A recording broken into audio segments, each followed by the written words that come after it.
Let's start our process by checking the oil located at the front of the PTO.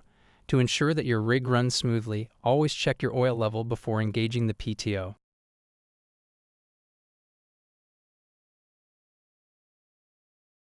Start by turning on the engine, then shift the truck to neutral.